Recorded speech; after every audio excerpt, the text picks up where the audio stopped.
Bonjour. Hey, chaps, lizards, Chaps and lizards. Yeah. spuds, hogs. Yeah. Spuds, hogs, and Liz. That's it. How are we? We all good? Yeah. Yeah. Cold. Yeah. We electric blanket on. Earth is cold at the moment, Liz. Oof. Well, this part of Earth is. Yeah. Northern European area. Jesus Christ. Northern Hemisphere. We're like -4s, -5s. Meant to be -10s next week. Yeah. Oh, we're all right. We got like artificial shit up here, man. Yeah. So let's get right into it. What is now looking to be Netflix's biggest, even smashing Stranger Things season 4. That's what it's looking like. Wednesday. Yes. What are we thinking? It was so good, wasn't it? Loved it. It was so good. So well done. I didn't know whether a normie audience. I forget the last thing I come out of with Luke. The last film I come out of, and I went, I'll tell you what it was. It was June, and where it was such hard sci-fi. I'm not saying Wednesday is like that. I'm just saying where June was hard science fiction. No science fantasy. No little robots going biddy biddy biddy. No. Let's go back. What was that? What was that from, Taters? That was Buck Rogers. Yes, in 24th Bitty, bitty, bitty. Okay, Buck. Yeah. No, where it was hard sci-fi. But anyway, it made a gajillion. And with Wednesday, when I watched it, it weren't actually, I don't know what day it was, but we won't go there. But I was hoping that it would be popular, but because Tim Burton, when you think about it, he was once upon a time, but isn't really anymore. You could argue. Not for me. I'm talking about normies now. Yeah. He smashed it. They reckon that Wednesday for viewing hours is going to. Oh yeah. Squid Games. I think it done it. I think it done it in its first week. I don't know the sure latest. Bobs. I mean, that Harry and Meghan thing's come out on Netflix. Ooh. Listen, that's not what we're here to talk about. But no, that has got that's got every chance of smashing every record as well, because the whole world is talking about it, wants to know, and I don't. No, me either. Nah. I'd rather watch Wednesday Addams do the goo muck. I thought, like I say, I thought it was outstanding. I mean, the way they did it as well, and the fact that it didn't have to rely on the entire Addams family. It was a sort of like it was so well handled, You saying well handled? How did they make a character out of the hand? How did they do that? That was good. I loved it. Like so well done. Anyone else, if that was over at Dismal, would have been a throwaway thing or annoying, or it would have been CGI. It would have been CGI. No, it would have been CGI. Yeah. But whatever they did, and with Tim Burton behind it but they didn't announce him as a showrunner, did they? Yeah. You know, there's a lot of people involved, all professional, all well done. And that General Ortega, she owned it. Oh, I tell you what, for a 20-year-old, absolutely smashed it. She annihilated it. She annihilated it. I didn't even know she was 20. I had to go and do a little bit of reading after the series. It was like, Jesus, she's only 20. It's crazy. Yeah, it was. Liz? It hasn't come up on my radar up here, to be honest with you. Oh, you didn't get it transmitted? No. He's on Tuesday. He's still on Tuesday. He's got. No. To be fair, I heard you talking about it, and it intrigued me. Yeah. But yeah, I just haven't had a chance, to be honest. Oh. Been too busy saving the universe, man. But yeah, I haven't had a chance. But I'm intrigued by it. I don't know. I was never a major into the Addams family anyway, to be honest with you. So I don't know if it would resonate. Do you have to sort of know it, or is it something totally different? Not at all. That's what I was saying. It didn't rely on the Addams family. You didn't need to know anything about them. You've got just enough to it. Tater's got one up there. There's two references, weren't there? Where literally you have to open a portal by clicking like that. Yeah. Then there's another scene where someone says, "You rang." Yeah. Other than that, Lurch, Yeah. Lurch is the driver of the car, isn't he? Yeah. No, Uncle Fester turns up a little bit, but you don't. Fester's cameo. Yeah. Yeah. Bollocks. But you don't need to know who they are. You get enough information from those episodes to go, oh, okay, I got it, and that's it. Alone, it's just that you haven't even got to watch the film. Nice. You haven't got to watch the films. You haven't got to have read the comic from back in the. I think it started off as a newspaper strip actually, and then progressed on in the early '60s into its own series. What's the sort of vibe of it? Is it darker? Is it comedy? What's the sort of vibe to it? Dark humor. Yeah, dark humor, definitely. Yeah, dark comedy, humor, 100%. Yeah, dark comedy. You will like it. Dark it's definitely comedy, your cup of tea. Dark comedy done well. Hey, just watch the review video I did. Yeah, well, that's what I'm saying. That's the only thing I've seen. That's the only thing I've got of it. If you want to be invited, mate, you need to. I don't care how many universes you're saving. Mate, you need to understand. You need to understand. It's our universe, mate. You need to understand how many satellites I've got to bounce this shit off of. I need to prioritize. Huh? Little musical reference for humans. Oh, okay. But anyway, and also, and I know, listen, aliens aren't going to. It isn't going to resonate with any aliens. The Cramps doing some of the soundtrack, as well as Vivaldi and there was loads, and her doing the cello. Yeah. And playing. That's a violin, by the way. On the Rolling Stones. No, look, that was cello, man. So is Tim Burton directing, writing, producing? Is he doing it all? First 2 or 3, he directed. And is it? And I'm guessing he's in his element then. Yeah, it's his wheelhouse, definitely. Yeah. Bit of me. Yeah, nice. It was very good, very good. Nice. Like Tim Burton of old. But I'm glad I'm glad it's reached the audience it deserves, because it's where it's all quirky and weird and a bit goth and I always worry, and you two both know that's why I always bounce off Luke to find out if it's just me that either hates it or likes it. Is it just me, or did I ... Yeah, always back, and that's what I was thinking with Wednesday. I was thinking, oh, is a modern audience up for this, considering what is claimed to be a hit nowadays? Why is it called Wednesday? Because that's her name. Her name. Oh yeah, sure. Okay. Cool. They actually tell you in the series why her name is Wednesday. So we're not going to spoil it. Oh, spoiler alert, taters. No, you've done it for everyone now. Already that bit out. Oh, you've done it. But yeah, and with the Cramps, and just a quick note about the Cramps. That music was that Goo Goo Muck song she does her dance to, which me and Taters were talking about, is reminiscent of the character from Mars Attacks. Yeah. And all her dancing. Did you get that?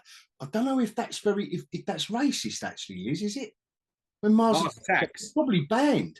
It was probably banned on his planet when it Mars Attacks. I mean, it's racist, isn't it? No, not at all. Different species entirely. It portrays alien races as vicious and wanting to attack Earth. Mate, that's pretty much every film, isn't it? It shows Martians. It shows Martians. That's pretty much every film. There was one character in Mars Attacks, movements. That's basically all of sci-fi. No, it isn't. No, we disagree. It's a lot of sci-fi. It's a lot of sci-fi. Well, human and plant life disagree. Plant life. It's a plant life. Anyway, the Cramps, and I did jot down. Have you still got the Cramps? Yeah. I've been going on about it for ages. Since the age of 6. It's a surprise I ever had kids. Right, just a few little titles of their songs from some of their albums of Cramps, right? I had to get this off my... One of their songs was called Can Your Pussy Do the Dog? And this is real. I'm not making this up. The Cramps were awesome. Early 80s. Well, all through the 80s. And I don't know if they're still about today. But Anyway, they started off that kind of psychobilly stuff.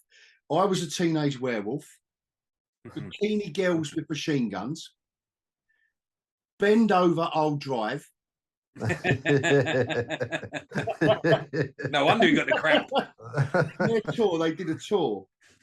I don't know whether it was late 80s, early 90s. It was called the Smell of Female Tour. None of that I've made up. You can Google Gram it. You can ask the Siriverse. She'll tell you that they were very, very inappropriate fellows. Yeah. And the woman as well in it. I forget her name now. But actually the Slits as well were about that. No, they weren't psychobilly. Anyway, we won't go there. Won't go there. Let's stay on track. So, Willow, Tit Willow. Oh no. Tit Willow. Titan. What? Is that burnt cakes? That's burnt muffins. Oh, oh, fuck my old boots. Oh, sorry, do you want me to change it? Lead us into it, Taters. Do you want me to change it? No, keep them up there, man. I'll say I've got that one as well. That is another good one.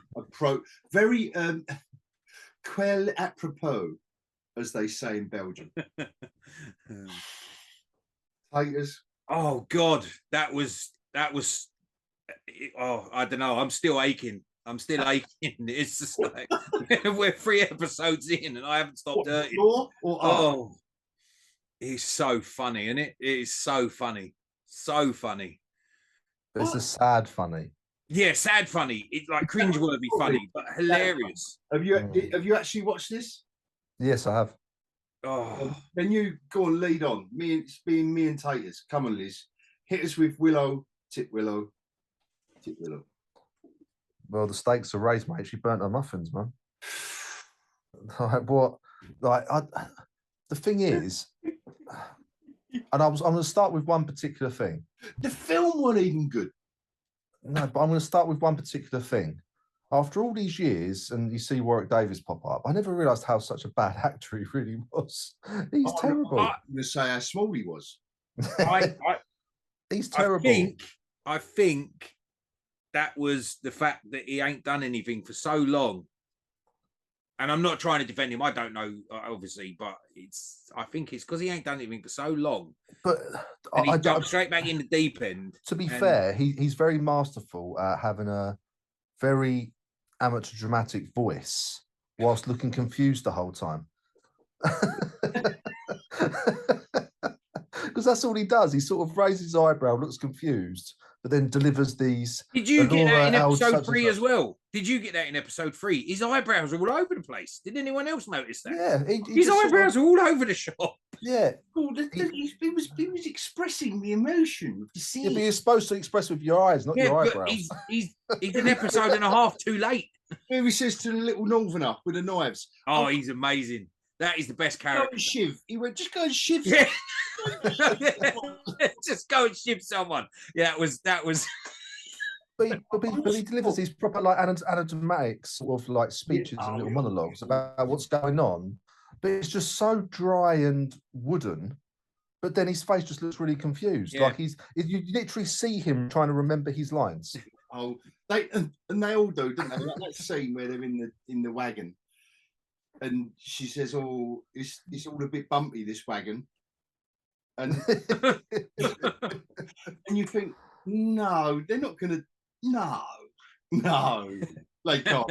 And it's like this little. It was a little polite. It was like when it was in the first episode. Oh dear.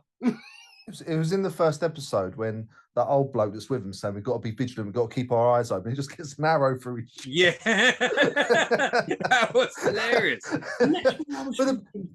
But the thing is, if it's actually a spoof, okay, I get it. Bride territory, Taters. Do you remember you introduced me to Princess Bride after all the decades? Yeah, that's when I beamed down for the weekend.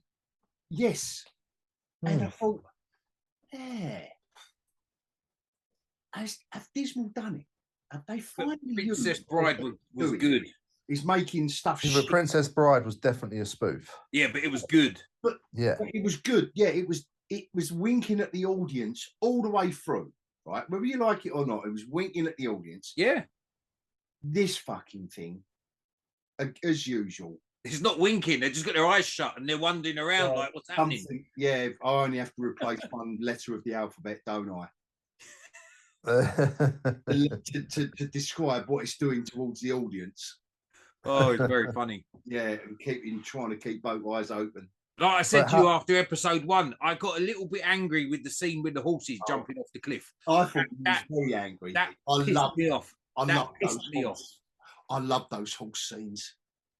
Just they seem to be robbing other movies of. What were the bad guys called that were hunting them in that scene? Oh, I can't remember. The skull. Well, it's like the when they like get to shore and that, and he goes, "What does that word mean?" And he goes, "It means stop." Yeah. And they said it's so like straight. Well, this is the thing. That's what I'm saying. They did it in Young Guns. They did it. If you just changed some of the words, but they copied it exactly from Young Guns. You had Xavi Chavez, which was Lou Diamond Phillips' character, goes off on the horse. They're coming to the cliff. They're all following him, and then he's shouting at the horse. They all jump off, land in the water, and one of them turns around and says, "What does that word mean?" Oh, it's an ancient Cherokee word. It means stop. They literally copied it. They didn't know that they were going down in a blaze of glory. That was the second one, but yeah.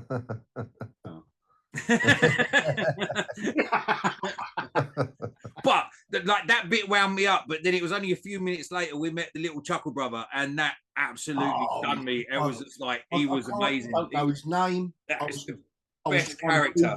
I was trying to Google pictures to do when I was doing the Willow video. I went on IMDb in the cast, and I've noticed a few other people's videos on YouTube. They're all saying the same thing. When you're Googling this shit to try, it's nowhere. None of them are anywhere. Like, not just the Chuckle Brother.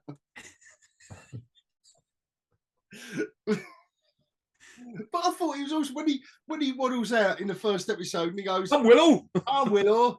He goes, "Now, yeah, all right, you found me. I don't do magic anymore. Now jog on." And I'm rolling on the floor. I fell off the settee. Like, I can't get back onto my wheelchair. And I thought, but once I did, once the carer come in and got me back in my wheelchair, and I thought, let's rewind that. Oh, how funny this is. Do they know what they're doing? But they don't, do they? No, they ain't got a clue. And Joanna Wally and Liz, I think you picked it up during the week, like, was that Matt Murdock's mum? Yeah. Do you know what? Yeah, I overlooked that. Yeah. Because she must be struggling. It wasn't the best film either. This is what I can't understand. You know, like when a film, you know, some of this shit has a cult following, doesn't it? And you think, well, I'll pick up on that and I'll turn it into a new age cult following. I don't meet many people that say, "Oh, about time they done a Willow reboot." I don't know where it's from. I got no idea why they even decided to do it. Really didn't. Just like, were they dragging the dregs at the bottom of the barrel to find something to do? It was just. It's that fucking Val Kilmer. Yeah. It's that Val Kilmer, where Maverick was such a success, they was all round the table at Dismal Minus going, "Shit, what else did he do in the 80s? Do we own anything?" Yeah. Willow. Can we?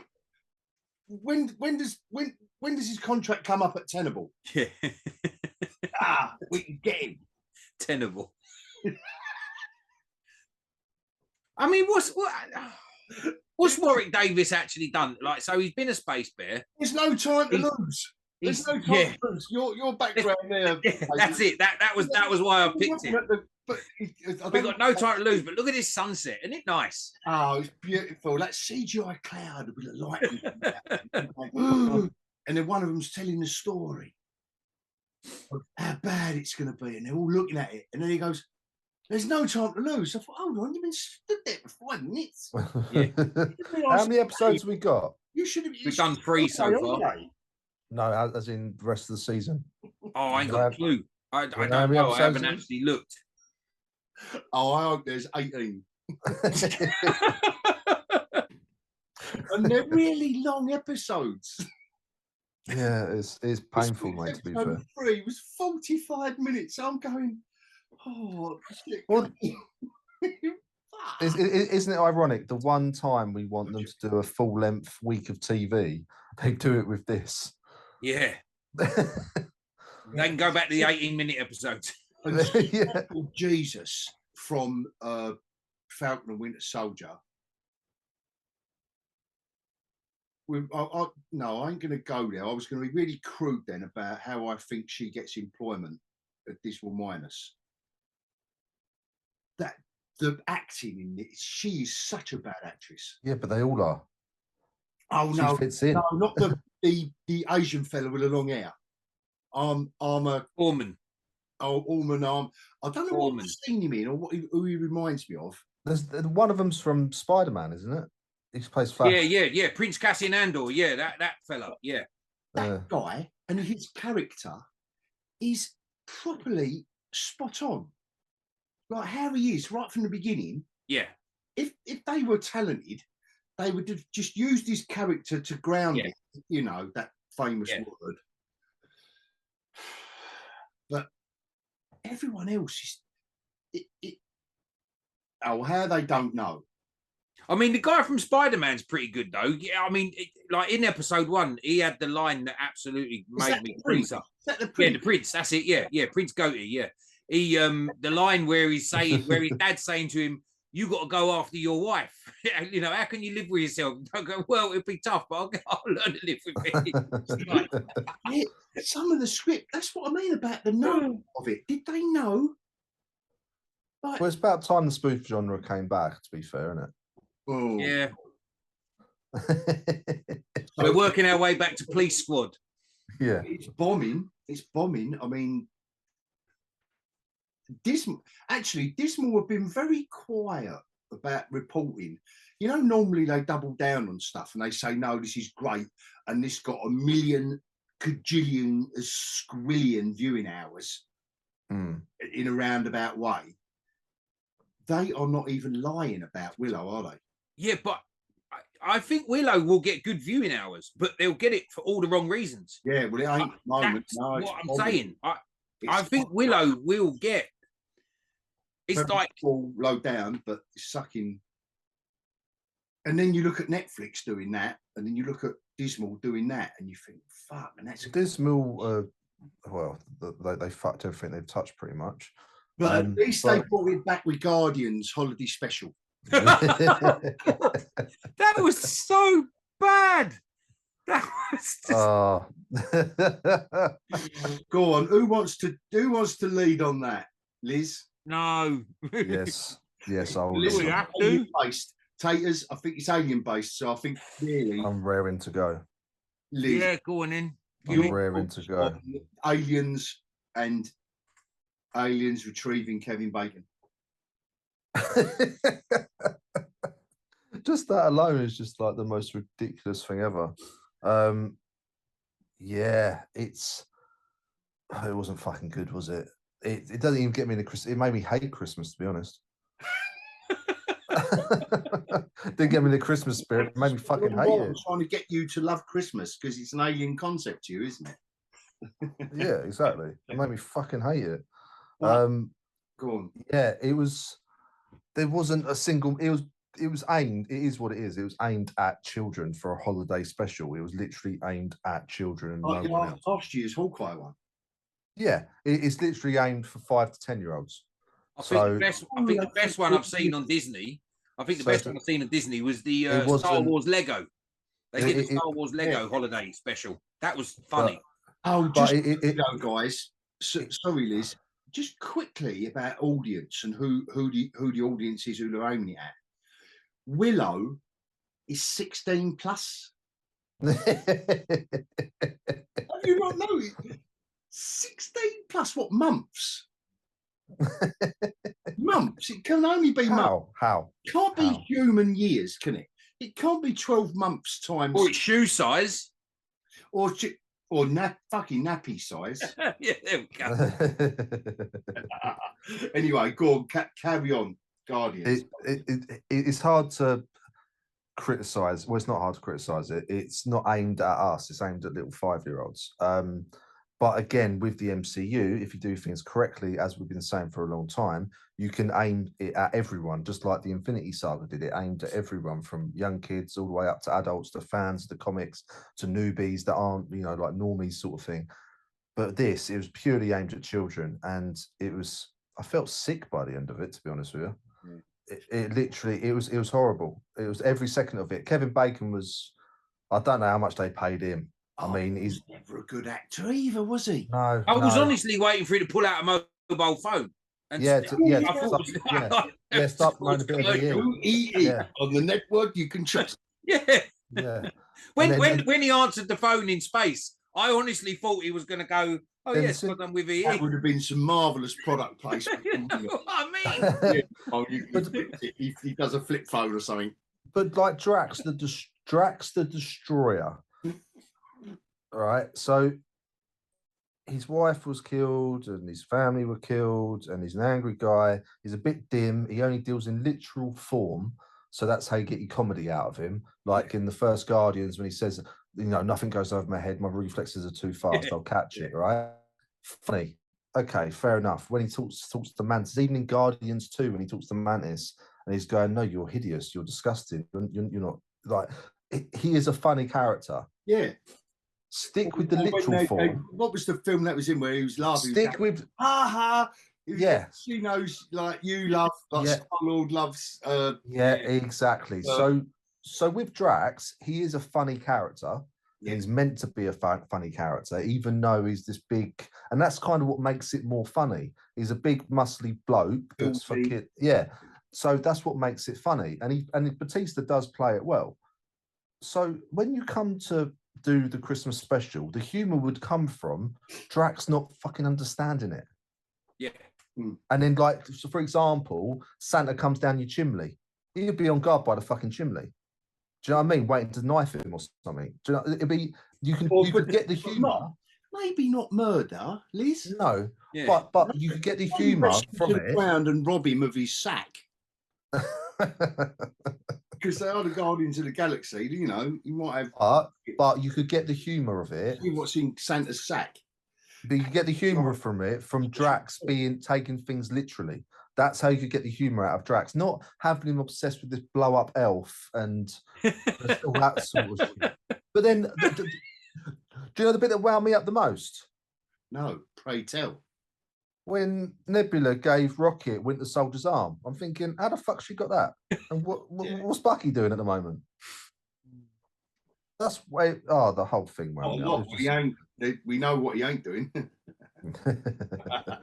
Because what arm would you use? If you had one bionic one and one normal one, you think, there we go. Yeah.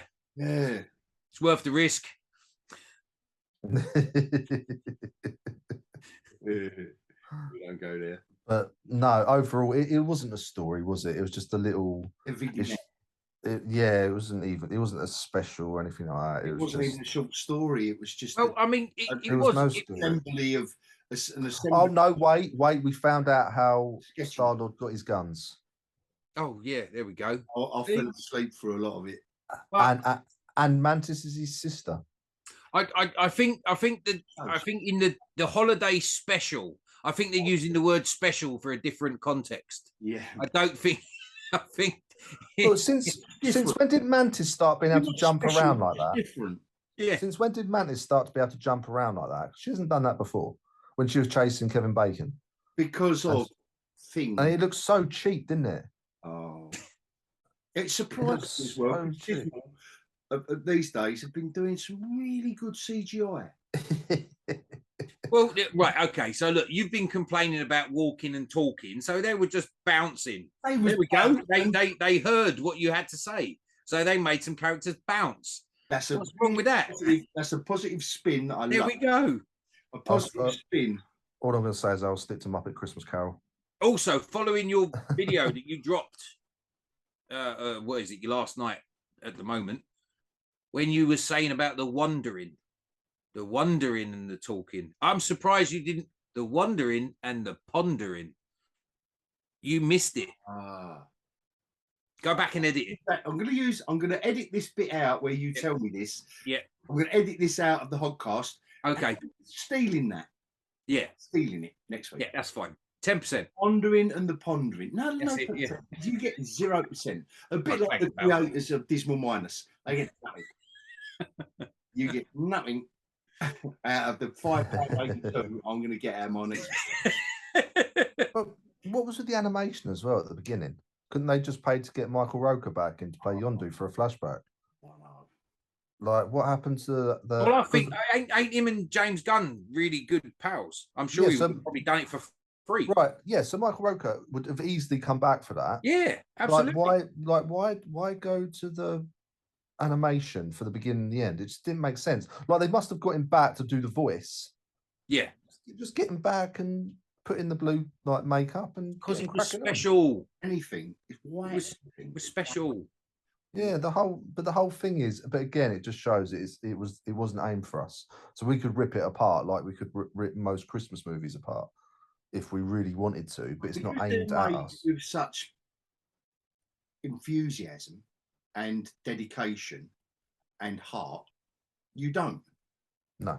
No, no one does. All those bestest, and I'm sure in our Christmas special we will discuss this further. Yes, definitely. But there is none of that involved in creating anything at Dismal. No. It is so homogenized and beaten out and whisked out, and I'm surprised they haven't done a Star Wars one. By the time it's extruded out the bottom, you've got nothing. You've got nothing. You've got water. You've got the most basic element of what you started with. All of the mixture was at the top there. All the creators, all of the actors, everyone involved, and everything. The life is squeezed out of it until you get this little turd. Diarrhea splat on the petri dish, and they go, yeah, put that on the fucking platform. And Liz, they did do a Star Wars holiday special. That's what I'm saying. Do another one. Yeah, they did the Lego one. I'm saying they'll do another one, a proper one. Yeah, all the Lego stuff has been superb. Oh yeah. As far as I'm concerned, they've got heart and passion. The creators of it. Yeah. While you can't take the piss out of this stuff unless you love it. Yeah, absolutely. MacFarlane, I know us three have spoken about. We've said that before, yeah. Seth MacFarlane could not have made those Star Wars Family Guy stuff. Yeah. As brilliant as they are, without loving it. Yeah. The love is there, and it makes it great, but Dismal, it's too broad, and so holiday special, we're agreeing it's kind of like a fun waste of time. Yeah, no one who's going to watch it next holiday special of. What would you like to see a holiday special of? No, just good question. Ewoks. Oh, something original. I think we all know my stance, my stand. Imagine how good that would be. I think we all know my views on the. Imagine how good that would be. A holiday special on Endor with all the trees on the planet. It's a forest planet. Do they have Life Day on Endor? I know Life Day's a Wookiee thing, but do they have Life Day on Endor? I know you're the expert on all things Ewok. They might do. No. So imagine Endor as lit up like Christmas trees. All the forest of Endor lit up like Christmas trees. Yeah. It'd be amazing. Or just on fire. The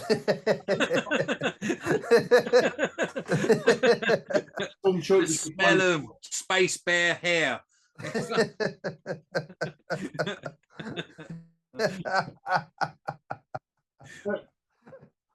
So Guardians, thumbs down. Oh yeah. It makes you wonder. Real down. The trailer for the third film. Sorry? The trailer for the third film. You know, I still haven't caught that yet. Oh, it's stupid. I know. I should have watched it, but no. So only last 90 seconds. well, that's fine.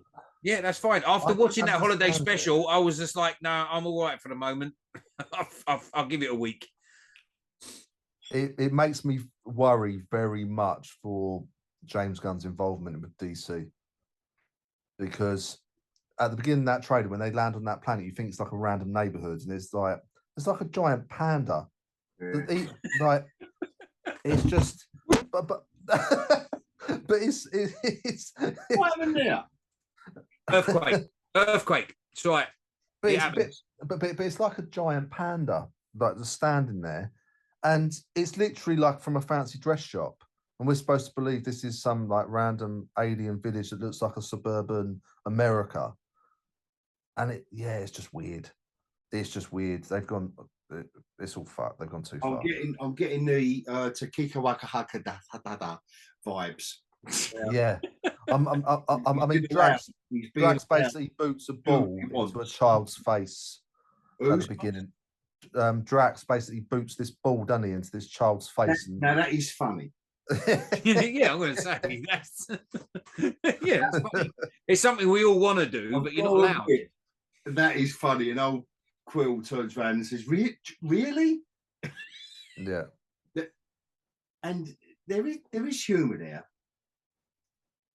And I'm going to go back to one of my old, because I am old, where I've spoken about Deadpool in the past, where there are certain things that are one-trick ponies. Yeah.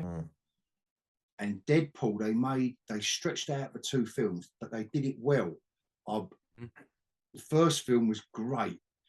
I was fearful for the second one, but thanks to Ryan Reynolds, and who I still think is superb. And that trailer they did with Wolverine already, they're kind of impregnating social stratosphere with the little bits. They're playing the game. Definitely.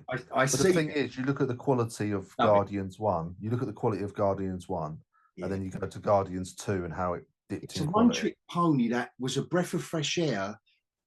In that 10 years where we had those 23 or 26 marvelous Marvel movies, but spread over 10 years. So roughly 2 films a year. Yeah. Big event. And it was all getting serious. Oh my God, Iron Man, we got Captain America, the Avengers assembled, and fuck. Yeah.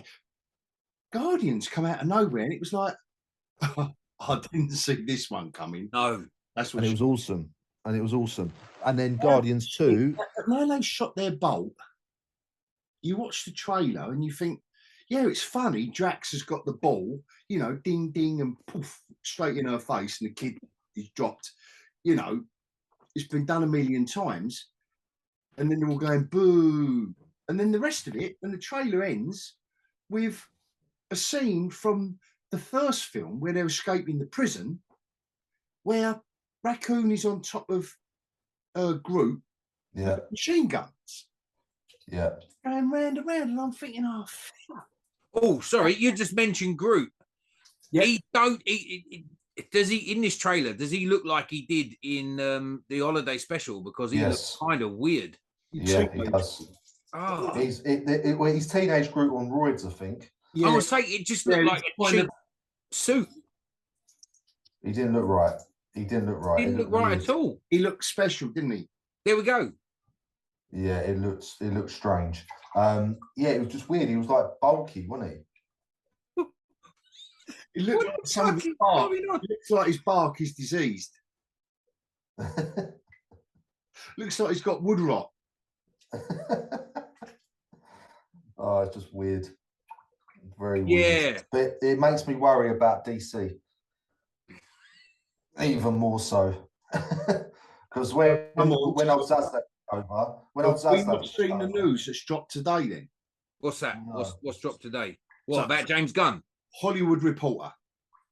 His report that was about 2 or 3 days ago. That no Wonder Woman 3. Cool. I don't think anyone's really too disappointed about that. I'm just What a reporter is saying is that James Gunn has got a big meeting with him, James Gunn and his sidekick, whoever it is that's helping him, that he's brought, fair enough, fine. Has got a big meeting with Zaslav about the future of the DCU, MMU, DCU. In it, they reckon, and it is a bit of a rumour mill, so this is all with a pinch of salt. No Wonder Woman 3, which based on, let's just use logic, based on Wonder Woman 84, who would want to do another one? No, exactly. That is logical. If that film lost dough, why would you? It's like getting someone to design a car that didn't work and doesn't sell and broke down every day, and then you get the same people that design that car to design the new model, the Mark III. And you think, yeah, hold on, they didn't make a car that worked last time, so why would they want Patty Jenkins to do another shitter? Yeah, 100%. It definitely works. That's a rumour, but they're saying no Wonder Woman 3, which I think, good news, thumbs up, because I think Zaslav is being ruthless, but I've got to love him. And I know it's still early. I think we're going to find out more in the new year when their films are actually released. The films he's allowing to get through his filter, and he's got a really, without being personal, he's got a really tiny, he's got a tweet filter because he's fucked off Batgirl, he's fucked off CW, he's shelved it all the shit. He's going, no, we want theatrical releases where we earn dough. We earn dough. But part of all this rumour mill is no Wonder Woman 3, no Aquaman 3. Oh, really? Yeah. Interesting. And no Superman, no Man of Steel 2. Oh, no. No, but think about it. It could still be a Justice League, but there's no Wonder Woman, Aquaman, and Man of Steel. Hollywood Reporter didn't do that. I've just made that bit up. Right. But think about it. Why throw gajillions at these independently films when the JLA, Snyder Cut, etc., Cavill's back, he's personally announced it. Yes. Gadot has never said anything against portraying Wonder Woman again, even though Patty Jenkins is out, and that's a good shout. That's a good shout. It was a shit fucking film, so get her out. But Gal Gadot has never said, no, I won't play Wonder Woman without Patty Jenkins. She's probably saying, oh, bye, love. No, love you. Yeah. Yeah, definitely. Oh. Is there any news on Affleck?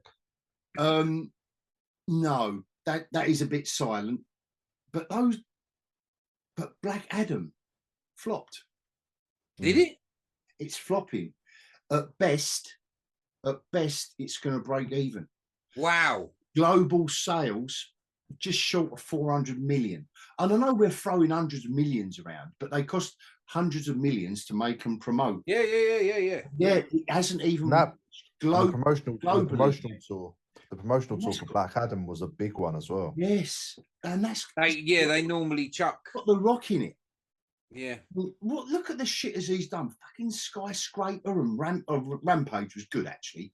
I quite enjoyed that. Yeah, but they were low budget films, weren't they? He done a load of budget films. You know, the man was shooting like 6 films a year. Baywatch was a good one. But no one apparently. Well, because I happened to notice, he talked about The Rock. One of the films that he did a few years ago with what's his face from American Pie? I forget his name. Anyway, no, I can't remember his name. But it's Welcome to the Jungle. I actually liked that film when it first came out, and it's just dropped recently on Netflix.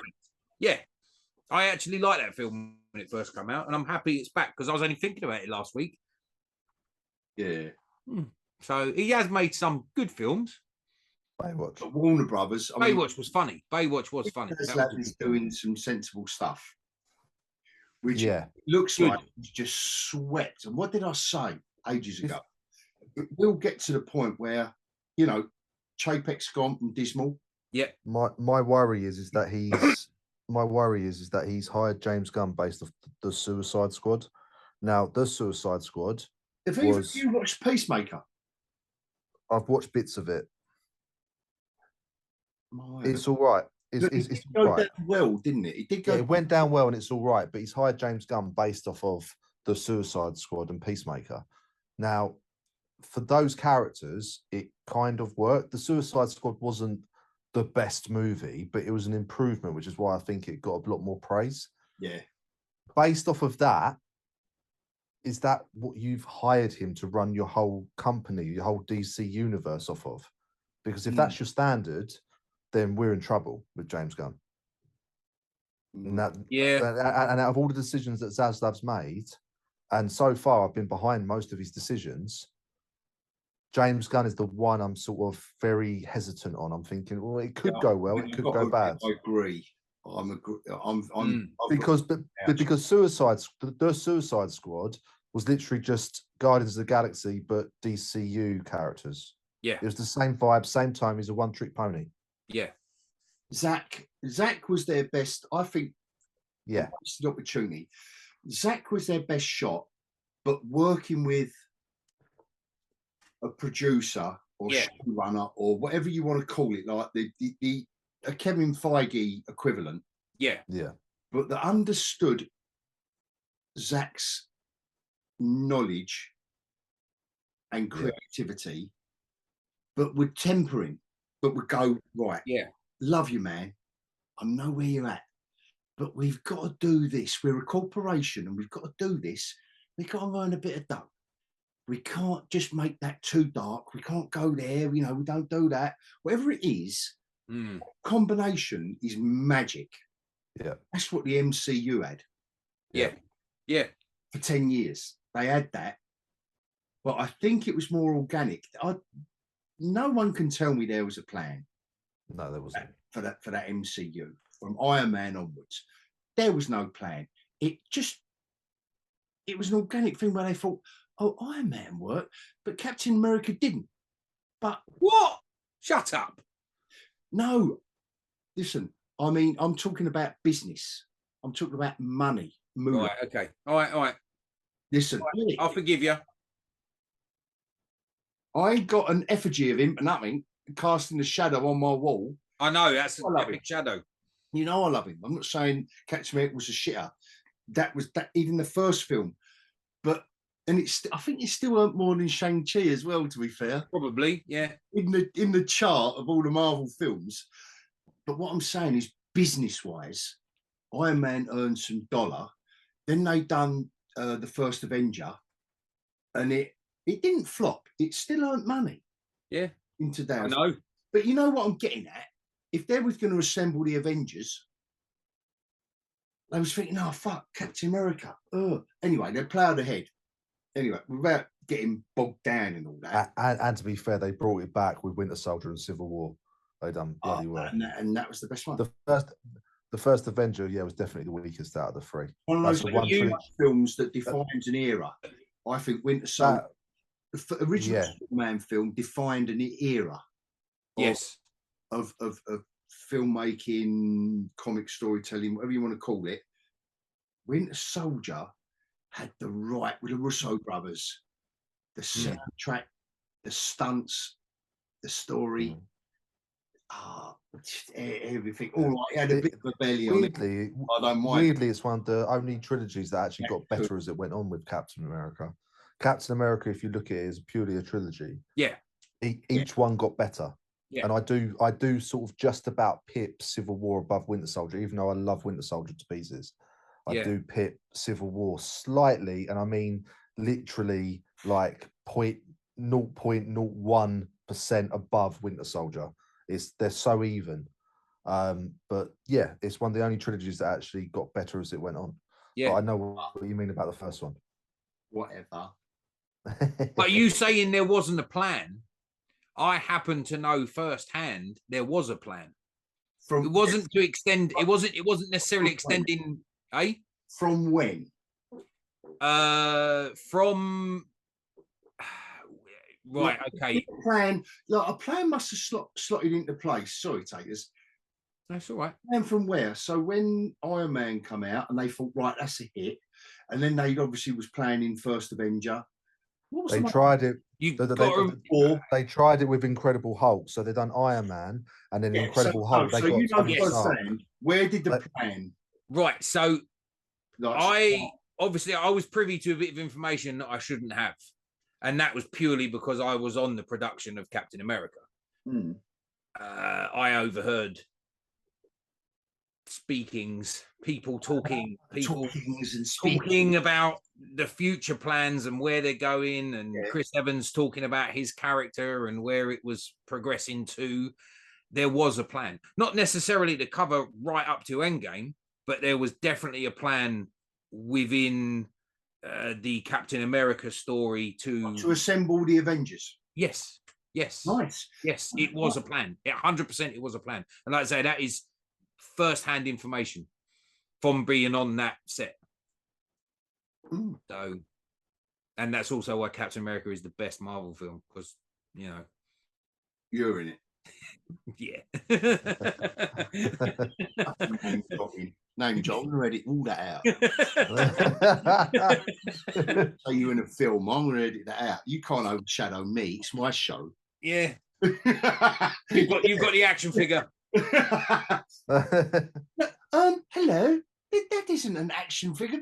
That's a statuesque. Statue. Yeah. But have you? I don't know if I dreamed this or if it was actually a report I read earlier in the week that the MCU are looking at restructuring how they're producing some of the content. Like they're going to focus on the movies and do more specials. I've just remembered some information as well. Go on. Oh God. No, go on. Carry on, Liz. And I've just remembered saying I've got to talk about specifically. Roy, you're going to love it. Carry on, though, Liz. You talk what you got to talk, and then I'll jump in. First names in this webscape sphere. First names. Now I can be attacked now. I can hear the drones. Now you can use my first name. On the dark web, people have tasked a CIA satellite to take me out. That's all right. I'll take it out. That's fine. Anyway, go on. But no, I don't know if it's a random bit of news, but it was something that I read, and I swear someone else said it as well. But literally, it was along the lines of they're looking at, because the shows aren't doing so well, they're looking at going toward on the smaller stuff for Disney Plus. They're looking at more specials, and then it's along the lines of they're going to focus on the movies. Because apparently the Guardian special has done. Has anyone else heard that? Has anyone else heard that? I've not been paying much attention to the news, I'll be honest. Yeah. Not really, but it's a better. I think it's a better format for Dismal. Okay, cool. It's a short, sharp shock, isn't it? Like it hurts for a while, and then you're over it. Yeah, and that's the thing. You know, of 23 episodes of funny content, only because I'm doing videos now. Go on, Taters.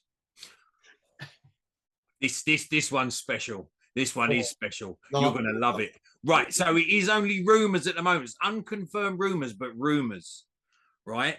It combines some of your favorite stuff that you like ranting about, right? They are me rant. There is rumors of a TV show, more than likely going to be animation, but it will be the She-Woks. Oh yes. Hang on. That's. I think I've read something about that. Where did you read that? I come across it about 2 days ago, and it was just like, oh my God! Up on that on Twitter.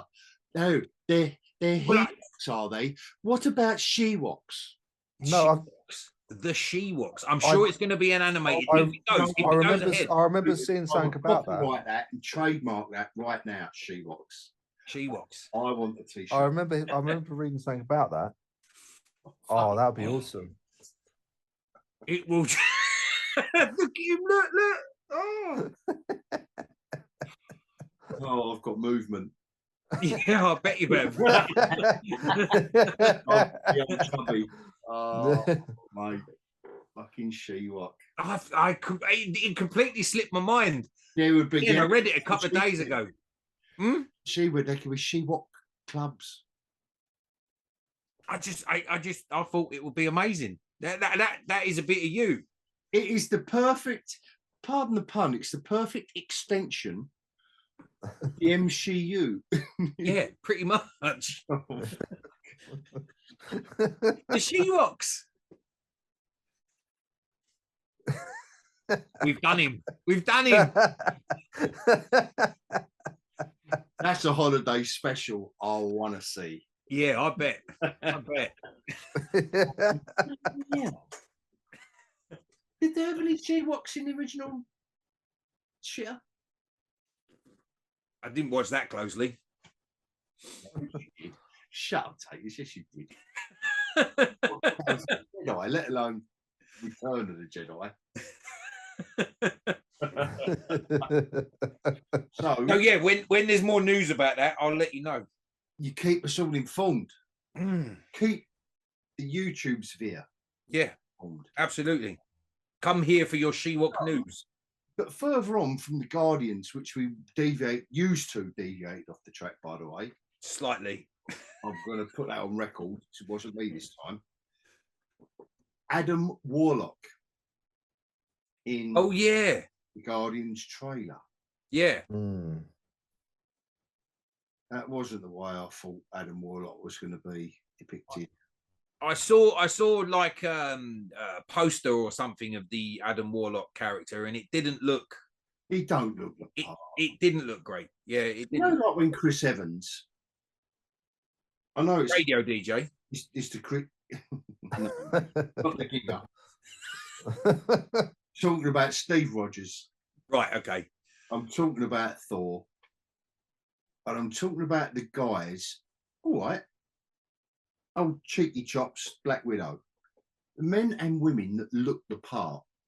When they went through the audition process and they thought, we've got to hang an entire movie around your neck or a major character around your neck. But fuck me, Evans, he didn't look like that in Fantastic Four, did he? 10 years ago. But suddenly, in Captain America, he's like, oosh, and what's her name's got to touch his bits. Well, actually, she didn't. That's the bit I was on, that rebirth scene. That's where I was actually. That's where I was actually involved. But still the worst Captain. It's still the worst Captain America film. That 15 minutes, it's good. It was great. Was that? What was you in? But the characters, yes, the actors and actresses they got to portray, they were, and going back to something we've spoken about, exceptional. Yeah, they looked the part. Me and Liz were talking about this about Walking Dead, exceptional characters. I'm not talking about exceptional as in superhuman, but my God, Hemsworth looks like Thor, doesn't he? Oh yeah, absolutely. Yeah, absolutely. Hugh Jackman. Wolverine. Whoever's going to step into that match, they can find someone to do it, right? They can. But they own it. They own it. They get to a point when they own it. Yeah. Do you remember who the original person they put up for Wolverine was? No, go on. Bob Hoskins. Oh, shut up. Yeah, short ass, 5 foot something. Back that up with hard evidence. I'm not. I'm not having that.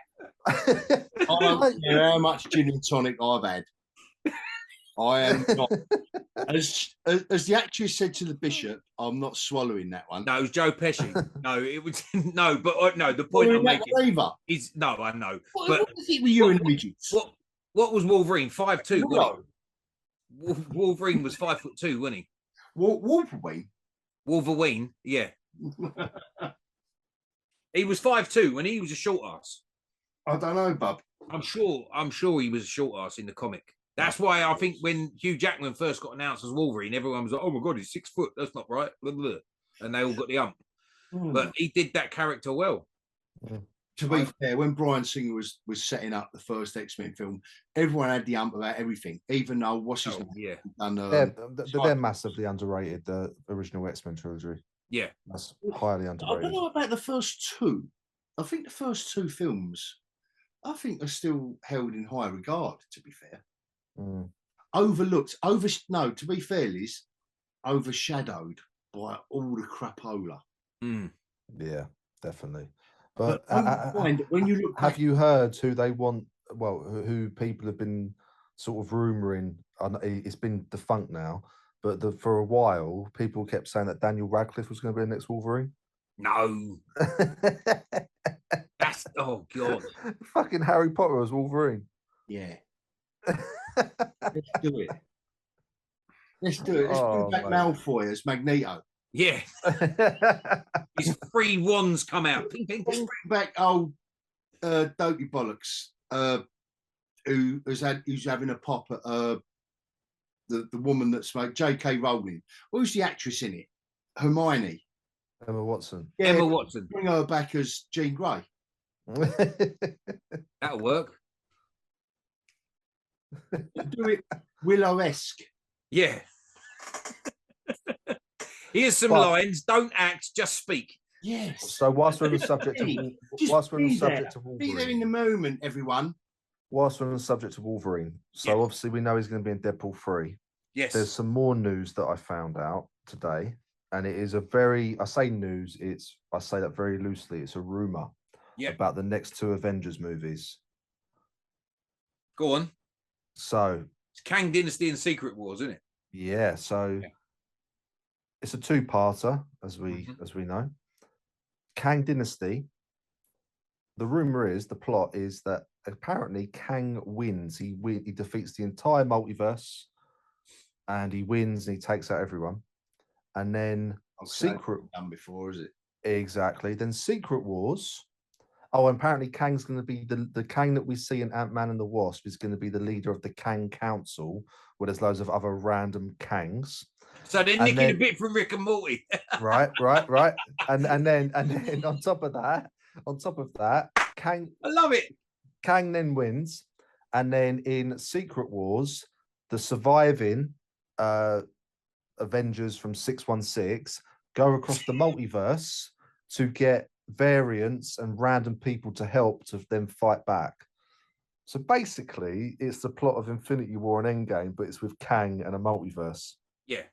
But what they're saying is, in the Secret Wars, they're getting Tobey Maguire back, they're getting Andrew Garfield back, they're getting Hugh Jackman back, every random character you can possibly think of as well, to do cameos to play all the different variants across Secret Wars. Fun.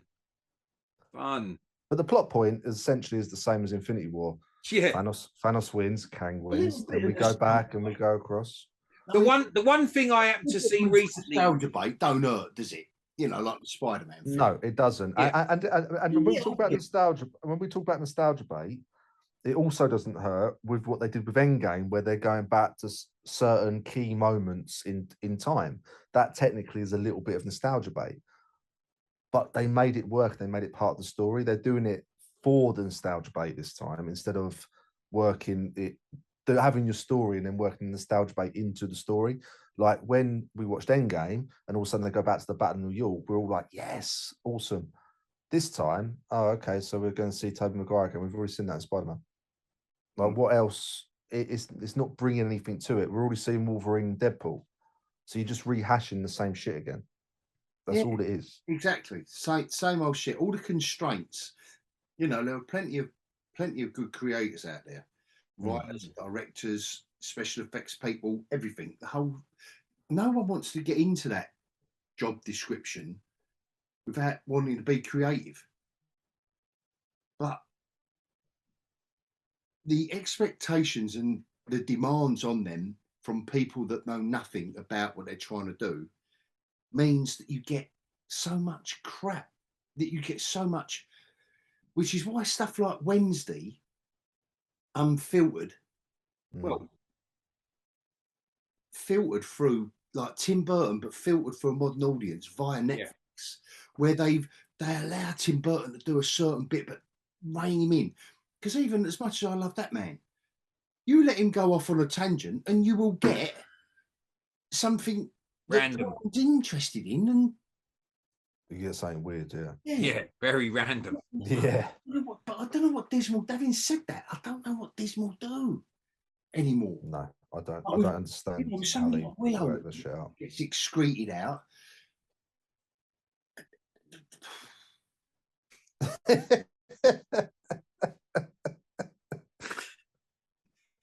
But when we were talking about Kang, something I saw in the week was quite interesting. Someone's taken the scene from WandaVision. She finally turns into Scarlet Witch, and they've synced it up with the scenes from Loki, where the two Lokis and Kang are chatting. And you know, he's in the scene. He sort of goes off and he's looking at something and he's chatting to himself. Someone walked to the house at the last episode. Sorry, is that when they walked to the house, like Loki and She-Loki, Lady Loki, walked to the house and Kang? I don't remember it that well. Like I say, I only remember it because someone put it up on YouTube. They basically synced up the two scenes from the two separate movies, and they said they overlapped pretty well, and it was quite intriguing. Yeah, that's all. Very random. Quick segue. Back on track. What are we talking about now? Indiana Jones 5. We were talking about Adam Warlock. Adam Warlock. Oh, yeah, that post. Oh, God. Yeah, I saw. Yeah. Now, actors suit a character. But how does that bloke? I know he was in a post-credit sequence of some other shit. How is that Adam Warlock? It didn't look anything like him, did it? I don't remember any iteration of Adam Warlock that looked like that. Oh, anyway, it's gonna turd. It's gonna turd, and the next turd. I mean, the only thing I'm sort of hesitantly looking forward to, and I say hesitantly, and I put a lot of emphasis on that word, is Secret Invasion. The trailer weren't half bad, but do we go there? I think Secret Invasion. My prediction is Secret Invasion will be the Andor of the MCU. Oh, that's a good prediction, actually. I think it'll be more grounded. It'll have a better story, but grounded in a good way, where we're not all stupid, silly shit and stupid gags. Yeah, it will be more serious. They didn't have a quick coordinator. No, they used that up on She-Hulk. It was while he was on holiday. They all got shot after She-Hulk. Secret Invasion. Yeah, he got shot. Yeah, quick coordinator. Bang. But no, I generally think it's going to be a bit more of a serious show. No, he did look. In all fairness, they did. They look pretty decent. And that storyline from the comics was intriguing. Oh, it was. There's a load of stuff in the comics, Liz, that was really good, but they don't care. No. You can't even go, oh, I bet they've read the Secret Invasion storyline and followed it and thought, oh, how can we make this better in a live action environment? Oh, they've done his thing. I know we don't need none of that shit. Bring in some idiot. Cheap. When do you start? Cheap CGI? Yes. Do we have to have a real leather eye patch for Fury? No. PVC. CGI.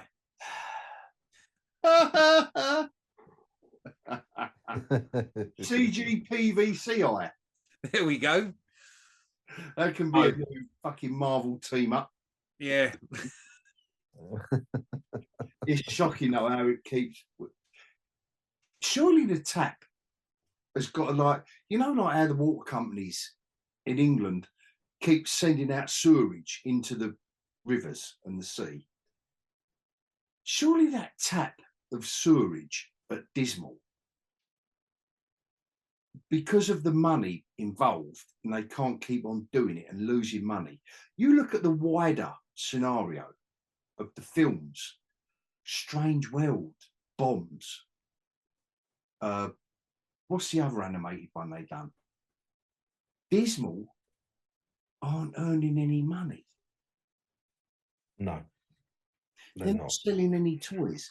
Can you imagine someone in some department somewhere at Disney that has been there for years, like say in the merchandise department, and he was there when Toy Story first came out? Oh, he mate, was busy. I'm just talking about merchandise. Let's just.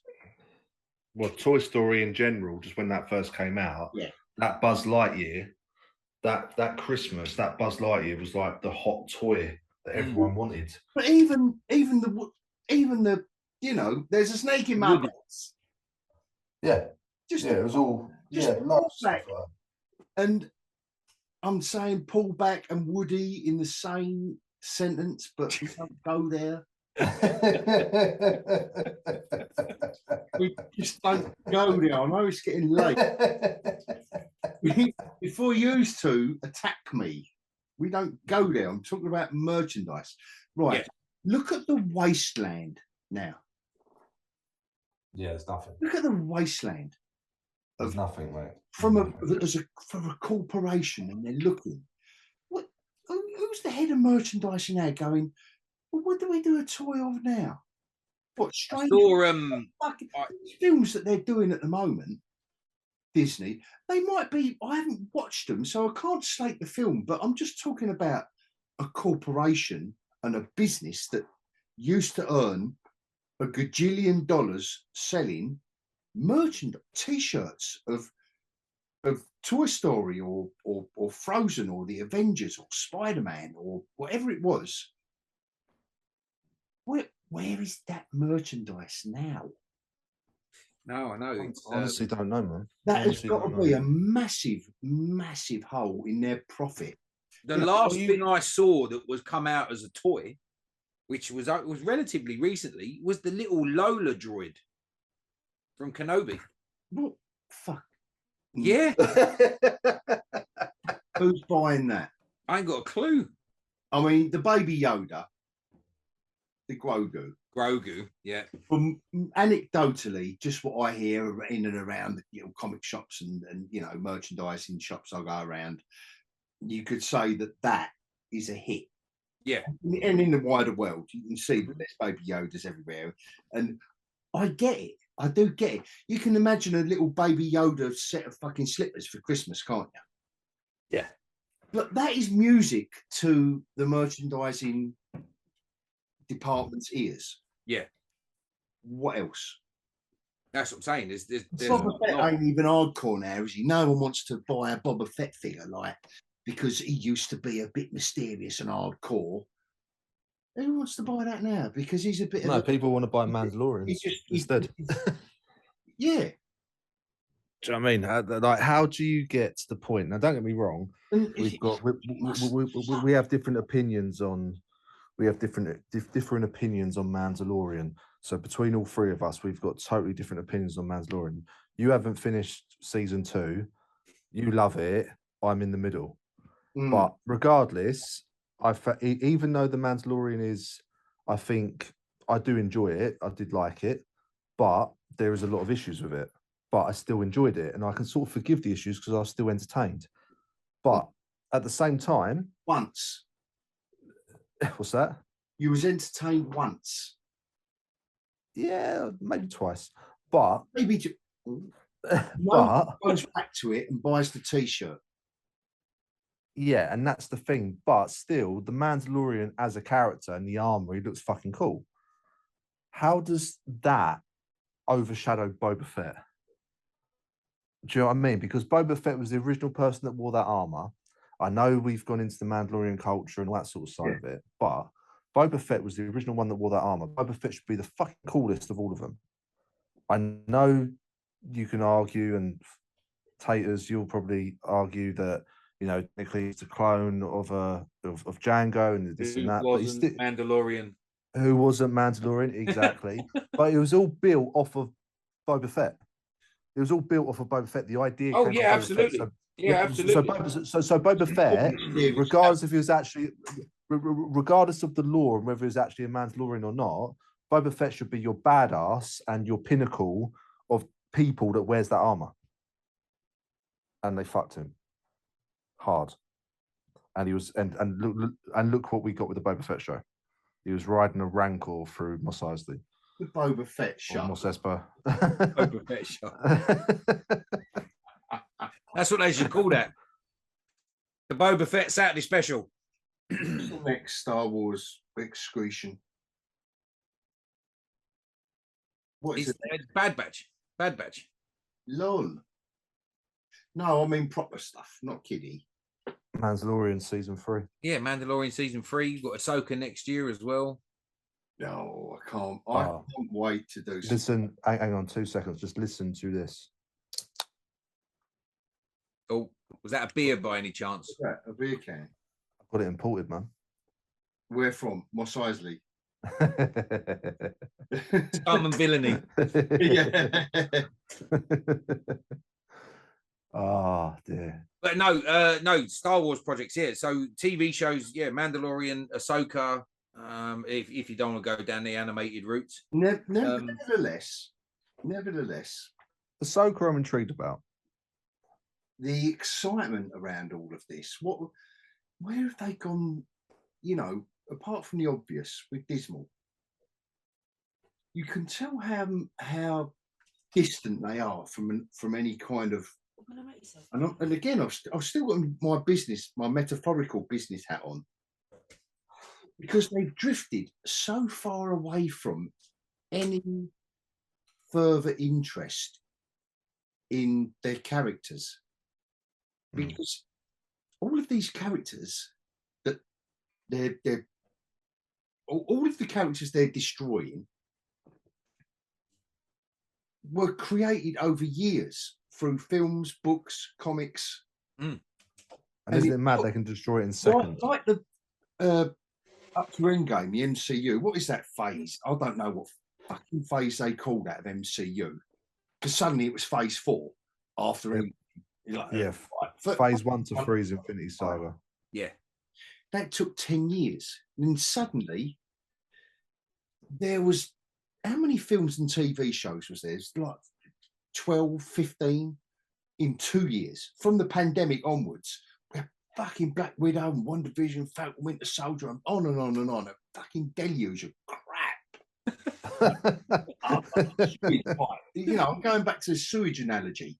What's the worst one though? Worst film, worst TV? No shit is sticking, is it? No one's interested in that little character there, or all the shit is just. We're just washing it off as soon as it comes at us. We're washing it off and forgetting about it. There isn't a Boba Fett. Boba Fett turns up in Empire Strikes Back, and we remember it. He's worthy of doing a series about 35 years later, or whatever at the time. And they dropped the ball. And yeah. That was drastic. I'm still got this business head on. Why isn't anyone? I would be, if I just paid billions for all this shit, I'd be thinking, where's my fucking toy sales? Yeah. Where's my t-shirts? Where's my hats? Where's my fucking slippers? Where is my pajamas? And I'm not even joking. I would be strangling people saying, where's my merchandise? Because that is where, like a band on tour, like a rocker band now from Eastbourne, they don't earn no money or they earn a little bit from the music. But when you go on, do a world tour and sell your t-shirts and your etc. and your tickets, that's where you earn your dough. Yeah, but also adding to that like also, or a rock band that are out of tune. 100%. But also adding to that is they've also destroyed their box office because they upload stuff to Disney Plus so quickly. None of us have gone to see Wakanda Forever because we know it's going to be on Disney. One, we're not overly interested, and two, we know it's going to come out within like 2 weeks. I know I sent a little note out earlier about talking about Wakanda Forever, but I think it's important between me, Luke, and you two, as a demographic, I know we're all white males, heterosexual or lizard, as you know, but like, have they not lost us? We're gone, aren't we? I don't think that all four of us would have run. You're still going to watch it though, aren't you? Just for intrigue. But then it's not just down to Wakanda Forever. The same thing happened with Thor: Love and Thunder. The same thing happened with Thor: Love and Thunder, and the same things happened with Eternals. It's not just Wakanda Forever. It is it's from MCU. It's from the whole lot. It's from the whole lot, and the problem is, it's because you don't have to rush the cinema, otherwise you're going to miss it or anything like that. And you've got they're going to fuck it. Yeah. So you don't want to go out for the evening and waste your time. You're just going to wait, sit back, and then hope that you're going to get pleasantly surprised. You know it's not going to happen, but you sit back and just wait for it to come out because you know within a month it's going to be on Disney Plus. Yeah, I think you're letting them off a bit by saying that.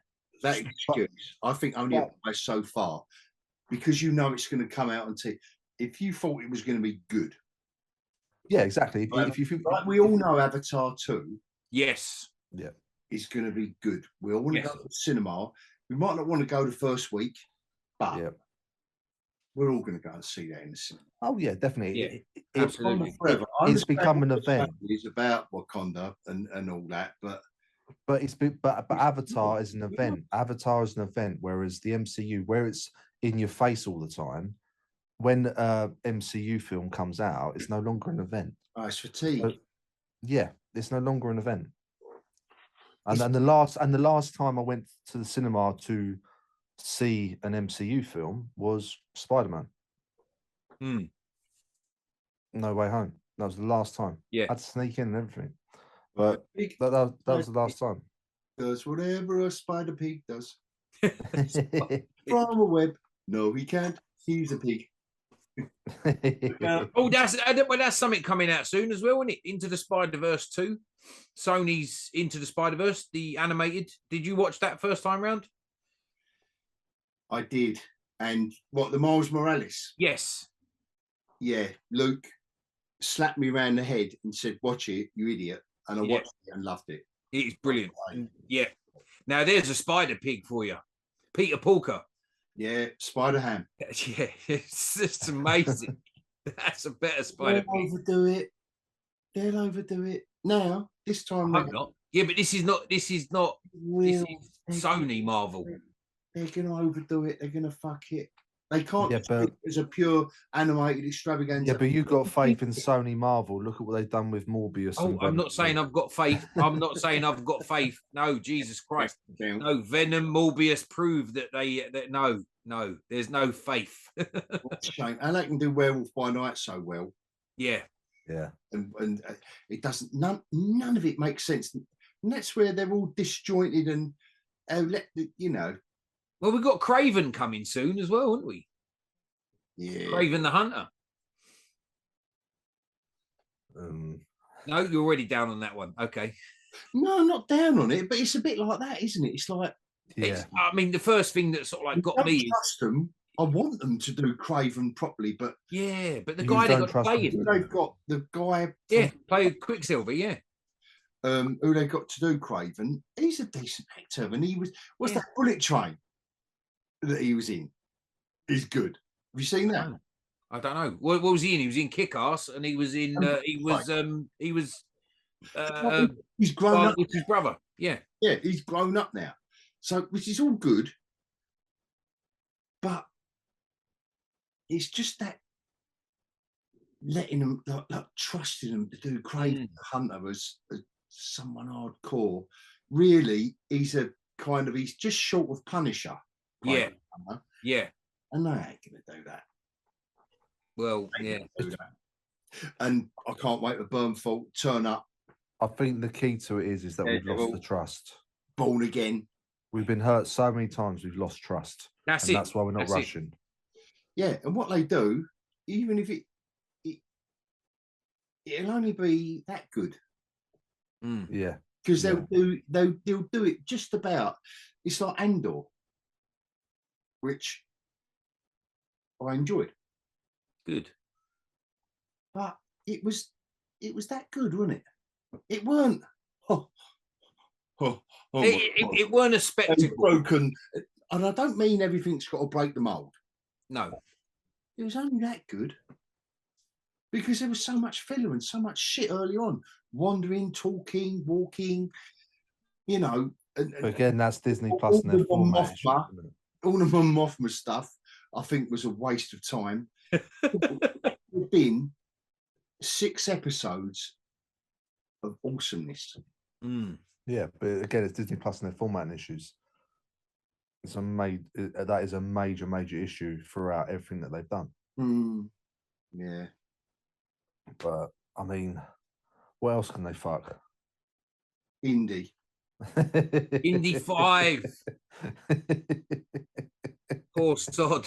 They can fuck everything. They've got to. They fuck. There's all these obscure things, but I know Indiana Jones isn't obscure, but last one to be swapped out. What I don't understand is how Mangold is doubling down on all this stuff. He's not being replaced. You can clearly see it, like them on the little golf buggies at the beginning of the trailer. Yeah, I know. It'll be on Zimmer frames. I thought exact same thing. Yeah. What happened to the German trucks and that? They was kicking German soldiers off of and all that, and there was bombers with the propellers going round and the big geezers. No, now we've got fucking Fleabag going and I'm a godfather. Oh no, it's nothing to do with me. I'm the hero of the show. Yeah. But it's a sad affair, though, isn't it? When you think they have to resort to trying to use, instead of coming up with a brand new character that's similar and have building their own franchise off a random character, whatever you want that character to be, but you want indie vibes from it, you could easily go off. When you got talented people, you could easily go off and go, right, we want Indiana Jones vibe. We want this, this, and this. Let's go off and create our own franchise. It's a sad affair when no one's got the talent to do that, and you have to go back and fuck up a successful franchise to then try and promote your new one. Because I think that is a theme. That is a theme. And that is a theme. It's almost like creativity's dead. You have to go back and riff off and mutilate an old franchise to be able to move forward, and that's a sad affair. Why can't you just create a brand new character and just go, this is our new character, this is our new franchise, this is going to be fucking awesome, let's go? And they can't do it. And a lot of the old stuff, I would say, need to follow Back to the Future's sort of standing. No, nothing's ever going to get done about it again. No, we're not going to do it. Nothing's ever going to happen again. Alone. Yeah, that's it. If they'd left it at 3, it would have been good. Yeah, exactly. Just leave it alone. I mean, it was called The Last Crusade. Bring something new out. Just exactly. Give us something new. You know, if Fleabag wanted a job and she's scissoring Kathleen Kennedy, give me a new film. What's the name of the character? I don't know. Let's do. No. Don't go there. Calm down. But no, I'll give you Indiana Jane. Like, no. Just give us something new. The one that destroyed, the one that made James Bond cry and commit suicide. Oh yeah, we'll get her to do a decent Indiana Jones film. I think not. I think not. No, and again, going back to your Hemsworths and your Chris Evans and your Tony Starks and your, what does she look the part of? What, they subverting her expectations, are they? Yeah, that's it. We've had Angelina Jolie, and we've had the other one, dude, Lara Croft as well, and she was right. Yeah, she was actually. Fucking look the part. Oh, now we're going to have Fleabag as an adventurer archaeologist in the 24th and a half century with Daffy Duck. What's the matter with them? What's the matter with? But Oh, if it wasn't attached to Indiana disconnection, Jones, I don't get where the disconnect is. but if it wasn't attached to Indiana, if it wasn't attached to Indiana Jones, and it was just its own brand new thing, you'd give it the benefit of the doubt and you'd give it a try. But we all will, but it will still. But we'll give it the benefit of the doubt, but it will still suck. And that's where the trust is, because you know it's all become too predictable with everything that they've been doing, and it's the same with every sort of remake or swapping characters out or the handing over the mantle or anything like that. It's all so predictable now. That's why we don't trust it. Whereas if it's just something fresh and new and something creative, you'd give it a go. Yeah. Look at what Tom Cruise did 34 years later. Exactly. And he was unrelenting in what he did as well. Gajillion. And he was humble.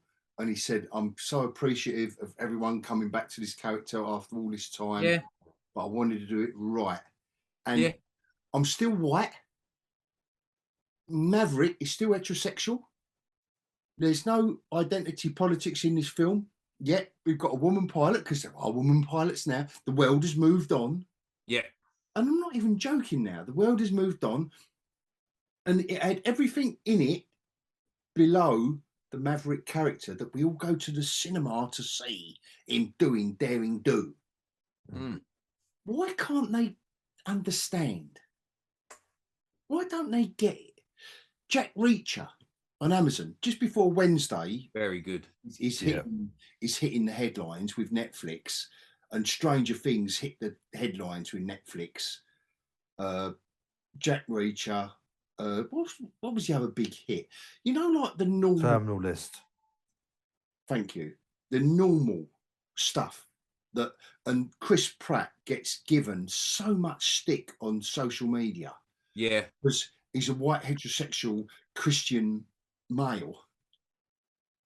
Oh, come on, God. Come on, everyone. But the good thing is they're successful. Yeah. But Dismal are still there, aren't they? We talked about Zaslav earlier, Warner Brothers. Yeah.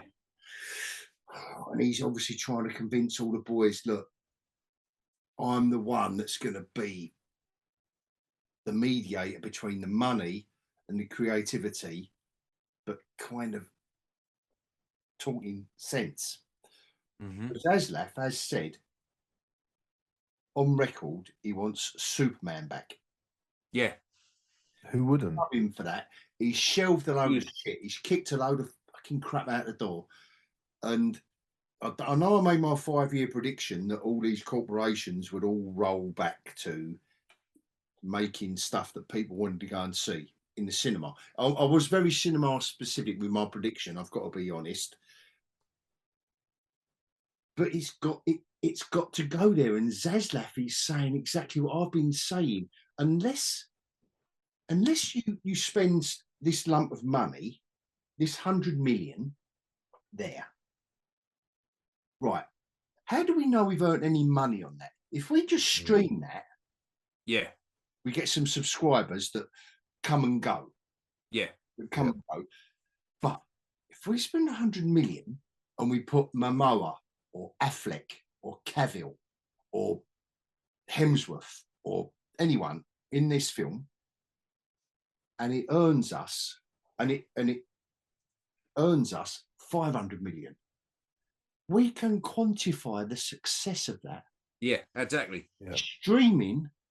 And the problem is as well. I don't know where the algorithm. I just want to add another point to it. I just want to add another point to it. When we're saying about, let's just give us something new, give us a good story. I do want to go back to something that we've gone over before, and that is Buffy. Yeah, cool. Let's look at Buffy. Yeah. When that came out, that was something very new, very fresh, a good story, and something that you could get behind the characters. And because of that, no one went into any sort of politics side of it. It was purely the story that drove you through. And that's way back in the 90s, coming into the early noughties. So what we're saying is just don't mess up anything that we've done before. Do you know Just what? give us something new, and I don't care what that is. Just give us something new that's good.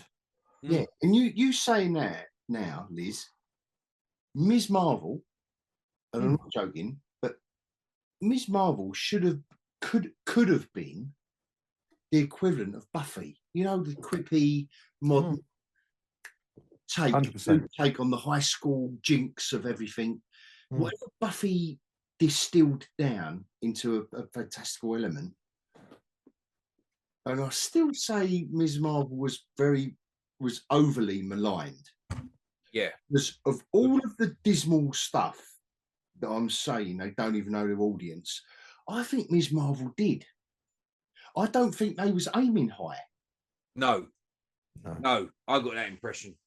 And I think it's been really shockingly attacked, but it was nowhere near as offensive as all of the other dismal stuff they've done, because they have these illusions of grandeur with all the other stuff, you know, WandaVision, and I was really looking forward to it, and they kicked me in the bollocks again. Ms. Marvel, but Ms. Marvel, it could have been, but they aimed it so low down. They aimed it at the 5 to 9 year olds, which was a shame, because they could have, if you think about it, and if you've seen any episodes of it, it wasn't offensive. I didn't find it. It's really weird that I don't find it that offensive, Miss Marvel. I wanted to hate on it so badly, but I really didn't find it offensive. What everyone was attacking it for, a Muslim family in New York or the Bronx, wherever it was, the South Central, I don't know where it was. But there's nothing. But the thing is, there's nothing to hate. Social media. But the thing is, there's nothing to hate it for, in terms of that's what the character always was. Yeah. So it doesn't matter. Like to me, that as long as it's a good story, yeah, none of that shit matters. I don't know if you watched it. She had nice chemistry with a kid. It's exactly. As long as it's a good story,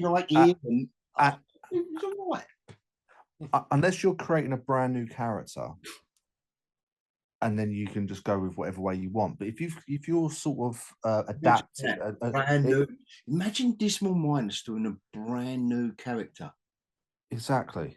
But if you're adapting a character that's already established, you need to stay faithful to that character, and that's where it's going wrong. That's where it's going wrong. I don't care if the original character was Miss Marvel. Give me a good story. I'm watching Miss Marvel. Yeah. And that's it's purely down to the creativeness of the writers, and that's where it's going wrong. If you look at everything else around it, actors are actors, directors are directors. It's down to the writers. You can only work with what material you've got. Yeah. And if you haven't got a good story or good material to start off with, I do question directors, because you should be looking at your script and going, hang on a minute, there's no story there. What the fuck am I directing? Yeah. And the actors should be going, hang on a minute, my character hasn't got no arcs. What the fuck am I doing? I think the fatigue, I think the saturation of it, of content as well, has got a lot to play in this, because I think everything's rushed. Everything's rushed. Well, back in the day, I am a geekyOlhog, so I'm going to say about back in the day. All right, you had a $6 million man. Yeah. You had a $6 million woman. But you wouldn't have a load of bionic people. You wouldn't have a bionic team up. You wouldn't have bionic this and bionic that and fuck me over there and there. And you wouldn't bionic dog. Yeah, you wouldn't have it. Now, Dismal got MCU, got to have a load of superheroes. Maybe you have got characters here and there. Maybe you've got a character that, you know, whose mother was bitten by a vampire, but now which means he can walk during he can survive during the daylight. Sounds interesting. Do something interesting with it. Yeah. And I think Marvel, little prediction, I think Marvel, if they've got any sense, will go down the horror route. Where I hope so. To sleep a hit. It's one of those ones, I don't know about you two, but has gone so far under the radar because no one's hated it. No. But I think a lot of people have watched it. Yeah. Just enjoyed it or not understood it and thought, oh, well, there's no extended universe. Yeah, that's it. Yeah, it doesn't tie into anything. Ugh. If they had any sense, you'd have a Ghost Rider movie and a Blade movie in production right now. Yeah. I don't know what I'm rambling. It must be late. I mean, with Ghost Rider, but the answer to the question, but if you asked any actual Marvel fan, would you rather 3 films a year that are average, or wait 3 years and have one epic film? Yeah, everyone would say the same thing because time and effort's been put into it. Liz, the glory days was about average 2 films a year. Yeah. Fuck me wanting to see them. Now when they bring out Wakanda Forever, who run to? But who run to For Love and Thunder? To book a ticket? Did you? Yeah, but who run to For Love and Thunder? Who runs to the cinema for anything Marvel related? No, that's what I mean. Since Spider-Man No Way Home. Fatigue. Yeah, since Spider-Man No Way Home, and that's the last time. No, I was going to say Eternals. Actually, I couldn't wait. My life needed saving at the time. I was at a low ebb. Right. So I talk about Boba Fett being the low bar for Star Wars. Eternals, that was the low bar for the MCU. I don't know. As long as they make nothing worse than that. I don't know. Do we think that's the lowest? Do we think that's the lowest bar? Because I think that's the lowest bar. That movie made absolutely no sense whatsoever. That if you wanted a TV show out of Eternals, you could have dragged more out of that from a TV show. Eternals and Shang-Chi are equal footing. Another one I can't get through. I can't get through them anymore. In a way, I don't know, it's about being a bit older and grumpier as well. But But to be fair, for me, I'm thinking, no, this is just a load of bollocks. To me, though, I don't like. So I say Eternal and Shang-Chi is the lowest bar and they're equal footing on lowest bar. But for me, I don't really care about them because I wasn't really invested in those characters. Whereas for me, what really gets me is when I see a character that I know and love, and I see it fucked. So, for example, For Love and Thunder, Obi-Wan Kenobi, those characters that I love, and I see them fucked like that, that's when I get my back up. Whereas something like Eternals, I don't really care. So do what you want. It's fine. I still want to be entertained. I still want to watch something that's going to be good. But if you fuck it up, then you mess it up, and I don't really care that much about it. Yeah, because they're mining the lower. Yeah. I don't really care about that. But when you take a character that I know and love, and then you do something like Wahiti done with For Love and Thunder, that's when I get my back up. Or again, Obi-Wan Kenobi. They're the 2 main examples that you can think of that would get any sort of fans back up. Yeah. No, I mean, Kenobi was just, what the fuck? Why didn't they listen to Ewan McGregor in that one? It was just. Anyway, we're not going to go over that again. There a second series of Kenobi? Probably. I hope not. I can't deal with that. More content. I can't deal with that. You can see how it's all on hold, really. There's so much fucking going on, though, isn't there, at the moment? That, Zaslav at Warner Brothers on hold. Dismal. Chapek out. Iger back in. Iger was the one that instigated it all. He started it all off, that prick. Allowed Kennedy to come in. But now they're going to be looking at him. When I say they, the boys with the money. Going, where's our fucking money? It's got to come to a head, like a big blackhead, like where's our fucking money? And he's going to blame Chapek and say, like, I'm the White Knight, because apparently, rumour mill again, Kennedy will be out after Indy, and I think Has that been confirmed by anyone? Is that just still No. rumor mill? that's Still going to rumor. That's going to be a debacle. And I think Mangold, you can tell how frustrated Mangold, the director of India 5 already is where he's doubling down already.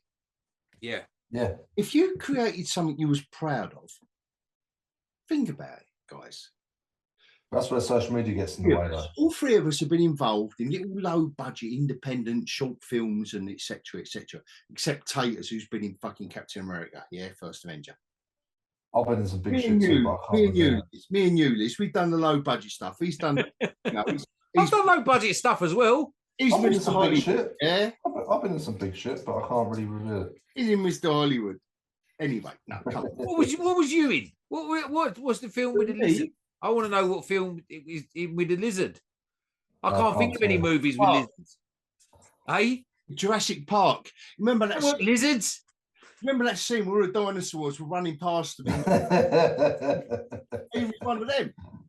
Really long legs. Oh yeah, right. In He real was one of life. those old. He was one of those old black and white ones. No, when he You know takes where the his lizard uniform is. off- when he takes his uniform off, and he's got really long legs. I played Godzilla back in the day in a little model village. And then we've got Sonic up here. Oh, Sonic! Have you watched him? But Yeah, again, those films made money. yeah. Yeah. Both films made money. I watched when I went to the Baltimore comic convention. I watched Sonic 2, like the second one. Did you see the first version of Sonic that they put out? Yes, Yeah. they changed it when. Oh, it was so bad, wasn't it? Right, but they listened. Hmm. And they, Talking about listening, we've I got- do think we've got an audience here that if we don't listen to them, if we fuck them off, what we do is we minus our take. Yeah. Someone had the brains to go. Someone somewhere went, change that fucking image of Sonic the Hedgehog, Yeah. and I want you to make money out of my film. Yeah. yeah, 100%. But then you say that, and then look at Sonic's done all right. Look at all the backlash that Mario's got. Oh, only because Chris Pratt. Only Yeah. he's too white. No, it's not even that. It's the fact that And the voice trailer, doesn't I suit. thought the trailer was great.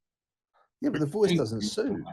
All the penguins going, no, no.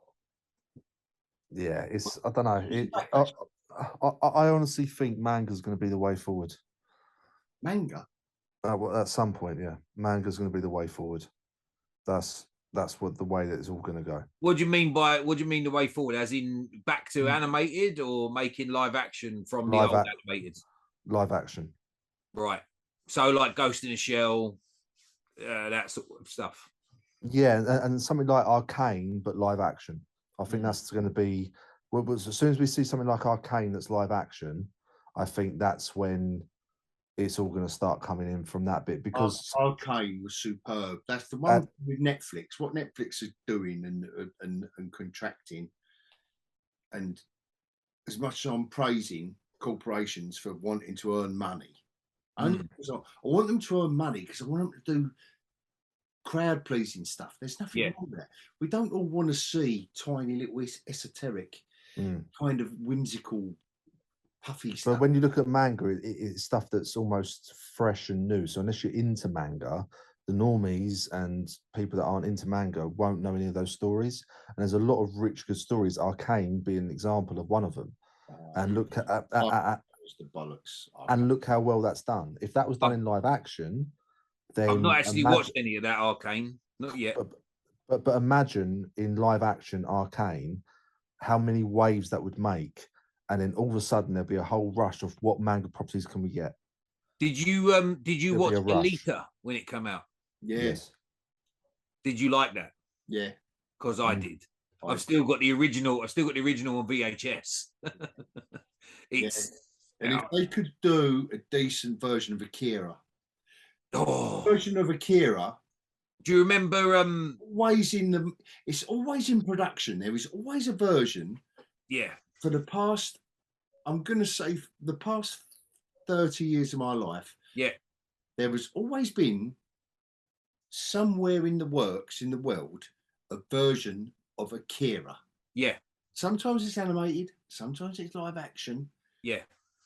But if they could nail that, I'm surprised you haven't seen Arcane actually. I haven't seen Arcane yet. No, I haven't seen Arcane. I mean, I'm old school manga, back to cyberpunk days. Story content. I know it's based off a computer game and stuff, but God, that is something you can go back to. Yeah, I mean, if I had my choice of manga to go live action, I'd love them to do Ninja Scroll. That would be, oh, that was epic. Yeah, epic. I don't know how. There's tons of manga. I mean, I used to say, oh, there's loads. There's loads. I mean, they tried Guyver. Do you remember they tried Guyver back in the day with Mutronics with Mark Hamill? that was so bad. The Gundam stuff. I mean, I used to get, when I had the shops, I used to get the what was it called? Not Battle Robot Gundam. It was all the like Transformers, but before Transformers. Transformers was Gundam Light. But I used to get these big kits from Japan when I had the shops, like a bit like Lego technical sets. Yeah. Oh my God, they'd be like nearly 200 quid. Jesus. These kits.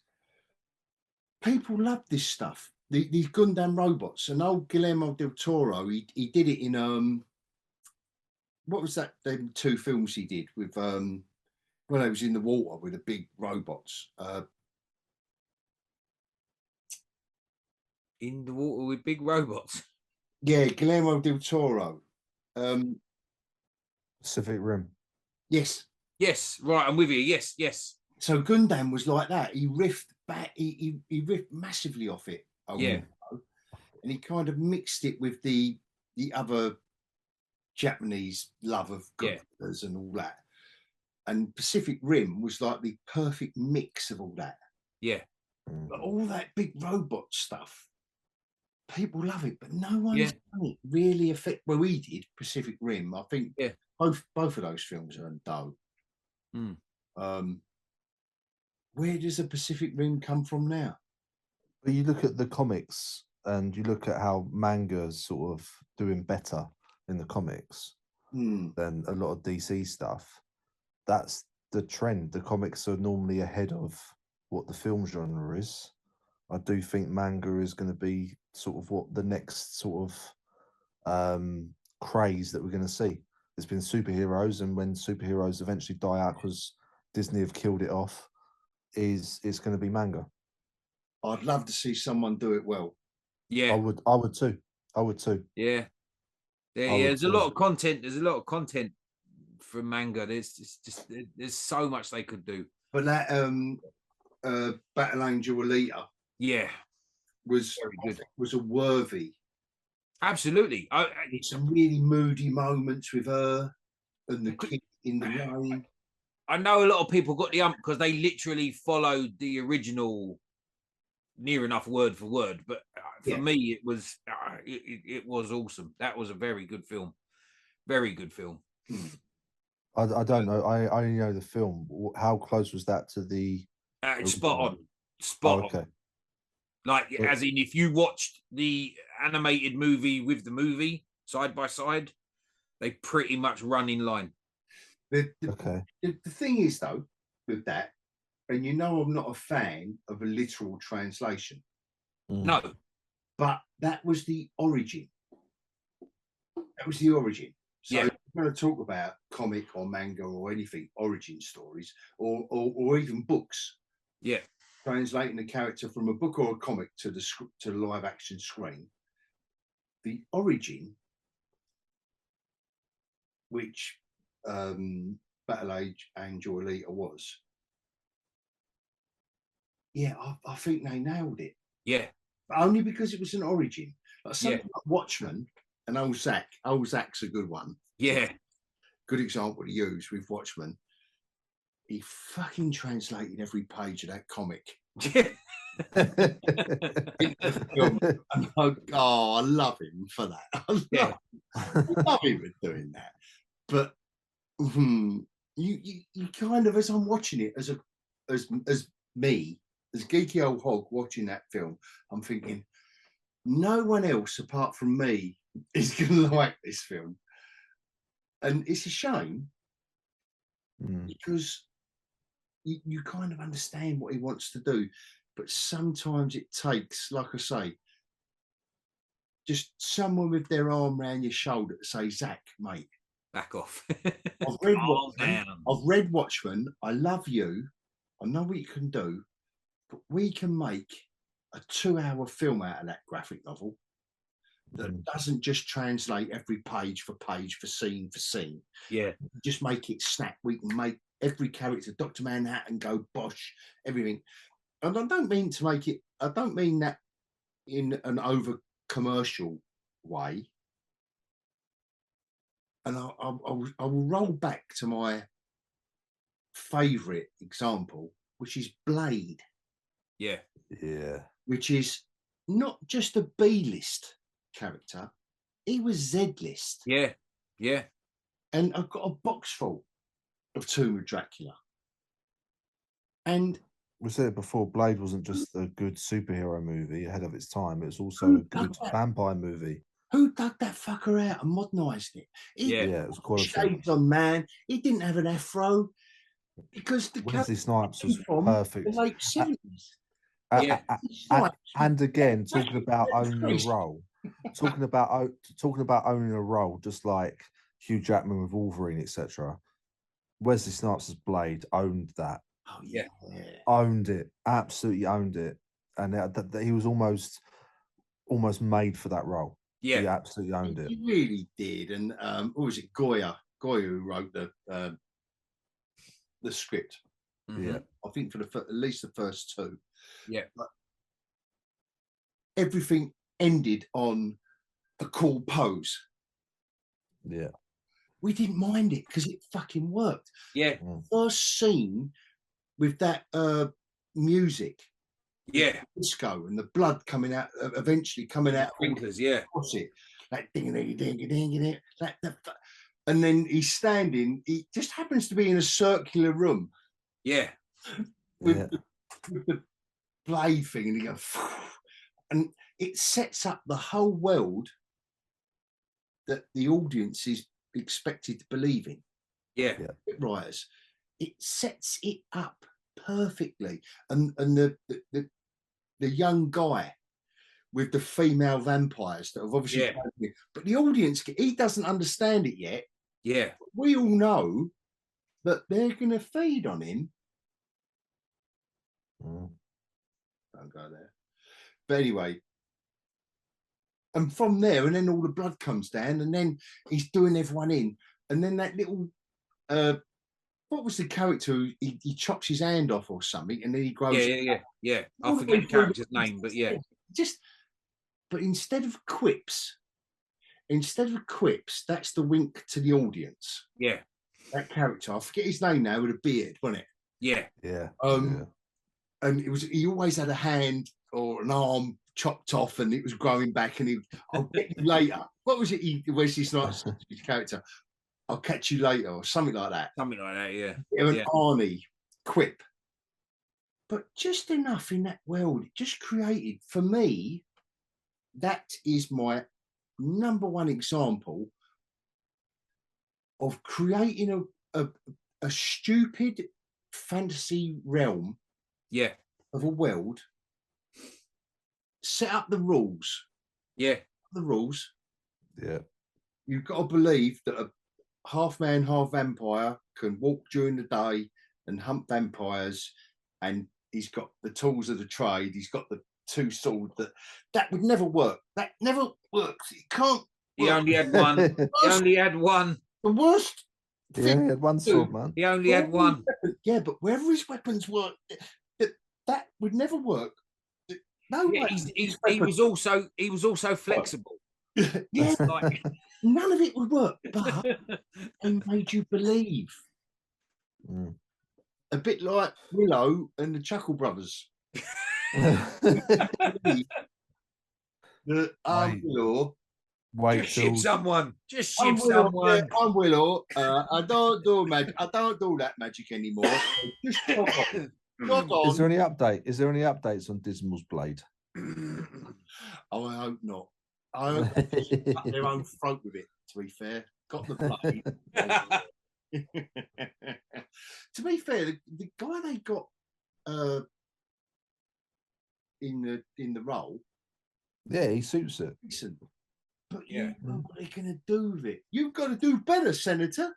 You've got to do better. I know Falcon, man. Yeah. Falcon. You know what I'm saying?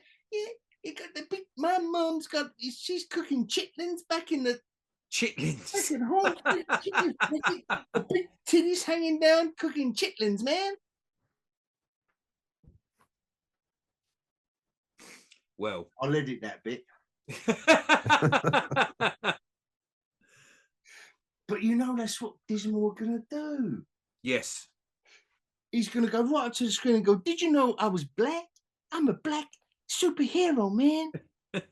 My favorite, my bestest friend in all the world is Falcon. He who is also black, man. He votes for the Democratic Party in America, man. We both hate Trump." Need to edit that bit out as well. Yeah.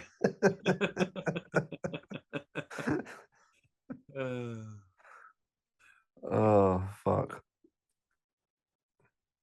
Anyway, moving on, or calling it a night.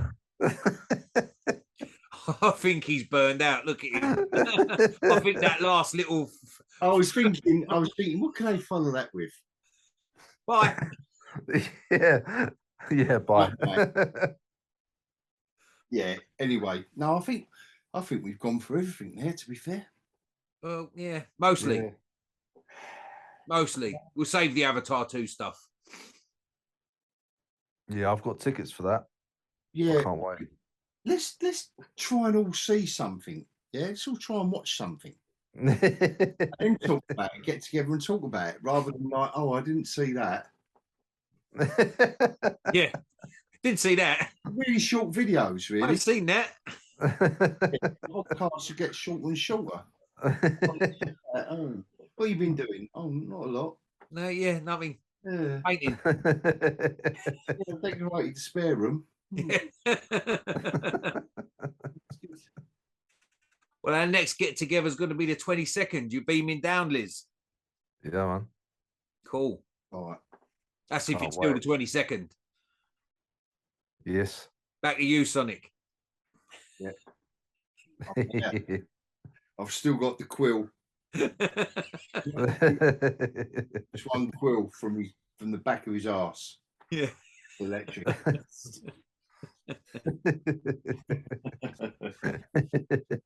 That's the bombshell to end it on. Yeah. All right, guys.